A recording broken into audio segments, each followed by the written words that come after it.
नमस्कार, पायनियर देख रहे हैं आप और मैं हूं आपके साथ कृष्णा। आज सुबह देश के प्रधानमंत्री नरेंद्र मोदी ने देश के नाम संबोधन के दौरान एक बड़ा फैसला लिया।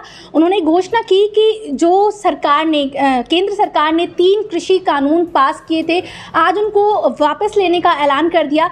ये अपने आप में एक बहुत बड़ी बात है, क्योंकि सरकार ने जो ये बिल पास किए थे कहीं ना कहीं वो किसान के हित के लिए किए थे और कहीं ना कहीं जो किसान है वो इस बात को नहीं समझ पाए। हालांकि जो पीएम मोदी हैं उन्होंने भी कहा कि कहीं ना कहीं हमारी तपस्या में भी कमी रह गई, जो किसान इस बात को नहीं समझ पाए। आज कहीं ना कहीं इस चीज़ को लेकर कुछ लोग खुश हैं तो कुछ लोगों में नाराज़गी भी इस चीज़ को लेकर जता रहे हैं। आज हमारे साथ जुड़े हैं कैबिनेट मंत्री श्री मूलचंद शर्मा जी। उनसे जानेंगे कि उनको क्या लग रहा है कि जिस तरीके से सरकार ने उन बिलों को वापस लेने की घोषणा की है, उनको क्या लगता है। सर, सबसे पहले तो आपका स्वागत करना चाहूँगी और हमें अपना रिएक्शन बताएं कि आप क्या सोचते हैं इस बारे में। देश के प्रधानमंत्री आदरणीय नरेंद्र मोदी जी ने जो 3 कानून किसान के हित में बनाए थे और देश के हित में वापस लिए हैं। देश के प्रधानमंत्री जी 130 करोड़ लोगों के प्रधानमंत्री हैं और लोगों के चुने हुए प्रधानमंत्री हैं। एक परिवार के, एक खानदान के नहीं हैं, आम लोगों के प्रधानमंत्री हैं।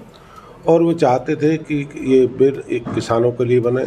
जब किसान को समझ नहीं पाए, विपक्ष ने उनको भ्रमित कर दिया, तरह तरह की बात करने लगे, किसानों को भ्रमित कर दिया, तो ये किसानों के हित में थे।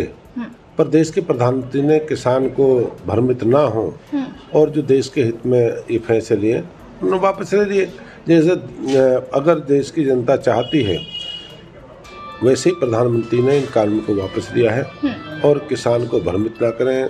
और 130 लोगों को जो विकास की जो गति रुकी, रास्ते रुके, रेल, कई रास्ते, कहीं लोग उद्योग जगत में, कारोबार में, बेरोजगारी में, सबसे बड़ी बाधा थी देश के विकास में। और देश के प्रधानमंत्री का हम स्वागत करते हैं। 130 करोड़ लोगों के हित के लिए जो प्रधानमंत्री काम रहा और किसानों के हित में लिए, उसका स्वागत। सर, जो विपक्षी हैं, मैं अगर राहुल गांधी जी की बात करूं, उन्होंने कहा है कि सरकार का जो अहंकार टूट गया है, वो किसानों के आगे हार गए हैं, तो इस पर क्या कहना चाहेंगे आप। राहुल गांधी क्या कहते हैं, क्या ने उनका अहंकार 130 लोगों ने पहले ही तोड़ दिया था। जिन्होंने देश में 52 वर्ष राज करा था, जिस परिवार ने राज करा था, तो उनका अहंकार लोगों ने नकार दिया था और आज भी नकार दिए। चाहे लोकसभा की बात करें, चाहे राज्यसभा की बात करें या विधानसभा की बात करें, उनको नकार दिया, पहले भी नकार। इससे कोई राहुल गांधी के कहने से कुछ नहीं हो। राहुल गांधी सुबह क्या कहते हैं, शाम को क्या कहते हैं, क्या उनका कहना, क्या सुनना, जो ज़्यादा लोग पसंद नहीं करते राहुल गांधी क्या कहते, क्या नहीं कहते। सर, कुछ लोगों की तो प्रतिक्रियाएं ये भी हैं कि अभी ऐलानाबाद उपचुनाव हुए तो कहीं ना कहीं बीजेपी को उसमें करारी हार मिली है, तो लोगों का कहीं ना कहीं डर बना हुआ है, क्योंकि अभी अगर चुनाव आते हैं तो कहीं ना कहीं लोग उनके साथ नहीं खड़े रह सकते। तो इस पर भी लोग काफ़ी प्रतिक्रियाएं अपनी दे रहे हैं।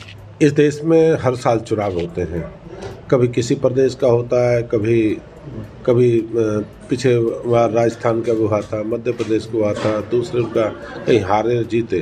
फैसले कभी देश के हित में फैसले लिए जाते हैं, कभी विधानसभा से जोड़ कर लेना चाहिए। और उत्तर प्रदेश आज भी हमारा है, आगे भी हमारा रहेगा और पंजाब भी अपना है। पंजाब में भारतीय जनता पार्टी की जीत होगी।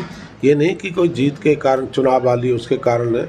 जो देश के हित में फैसला था वो देश के हित में लिया है। चुनाव लोगों का मत देना, ये अधिकार लोगों के अंदर है, लोग अपना मत का प्रयोग करेंगे। पर मेरा ये कहना है कि देश के हित में प्रधानमंत्री पहले फैसला लिया, देश के हित में ही वापस लिया। जी सर, आप क्या कहना चाहेंगे इस बारे में, जो सरकार ने अभी ये ऐलान किया है, घोषणा की है। देखिए, माननीय देश के यशस्वी प्रधानमंत्री जी ने, सारा देश जानता है और वर्ल्ड जानता है इस बात के लिए, उनको स्वीकार करता है कि वो देश अपने गांव के लिए, गरीब के लिए, किसान के लिए, मजदूर के लिए पूरी ताकत से उसके उत्थान में लगे हुए हैं। अब जहाँ तक बात है कृषि कानून की, कृषि कानून के लिए तो जो कानून बनाया था किसान के हित में बनाया। जैसा कि माननीय प्रधानमंत्री ने कहा भी मेरी तपस्या में कमी रह गई होगी, क्योंकि किसान इस बात को बहुत सारे लोगों ने, विपक्षी दलों ने भ्रमित किया। उनको वो समझा नहीं पाए, वो समझ नहीं पाए और केवल उनको एक झूठ की झूठ पर झूठ, झूठ पर झूठ बोलने का एक षड्यंत्र जो रचते रहे, जिससे केवल एक उसका जो देश का जो विकास था, विकास के पहिए में, क्योंकि कुछ जो हमारे भाई भ्रमित होकर, जो सारे किसान नहीं आंदोलन कर रहे थे, कुछ आंदोलन कर रहे थे जिससे कि हमारी सड़क बाधित हो रही थी, हमारे जो उद्योग धंधे प्रभावित हो रहे थे। तो उसको ध्यान में रखते हुए कि उन्होंने कहा ठीक है, हम बाद में इस बात को, हम चाहते हैं भी किसान का भला हो और उनका मन आज भी इस बात के लिए है, किसान के भले के लिए काम करते हैं। तो ये कृषि जो कानून है वो अब आज का जो समय की मांग है, तो उसको ध्यान में रखते हुए कि भाई इन्होंने कहा ठीक है, हम बाद में इस बात को, हम चाहते हैं भी किसान का भला हो, और उनका मन आज भी इस बात के लिए है, किसान के भले के लिए काम करते हैं।